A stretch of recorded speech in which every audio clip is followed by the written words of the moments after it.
ஒரு ஊரில் ஒருத்தர் இருக்காரு. அவர் ஒரு மிகப்பெரிய பிஸ்னஸ்மேன். சின்னதாக ஒரு மளிகை கடை ஆரம்பித்தவர் இப்போ ஜுவல்லரி ஷாப், ஹோட்டல், துணிக்கடை, டிபார்ட்மெண்ட் ஸ்டோர் அப்படின்னு ஒரு பெரிய தொழிலதிபராக வளர்ந்துருக்காரு.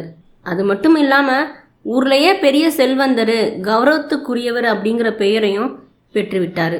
அவருக்கு பார்த்திங்கன்னா அன்பான மனைவி, 2 ஆண்மகன்கள் இருக்காங்க. ஆனால் அவருக்கு நேரம் இல்லை. யாரையும் நம்பி பிஸ்னஸையும் கொடுக்கல. காலையில் விடியறதுக்கு முன்னாடியே பிஸ்னஸ்னு போகிறவர் நள்ளிரவில் தான் வீட்டுக்கே வருவார்.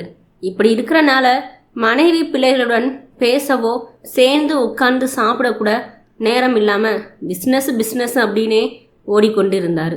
ஒரு நாள் இரவு அவர் வேலையெல்லாம் முடிச்சுட்டு வீடு திரும்புகிறப்ப மணி ஒரு 12:30 இருக்கும். வழக்கமாக அவங்க மனைவி தான் கதவை திறந்து அவங்கள வரவேற்பாங்க. ஆனால் அன்னைக்கு வீட்டு பணியாளர் தான் கதவை திறக்கிறாங்க. இதை பார்த்தோன்னே அவரோட முகம் மாறுது.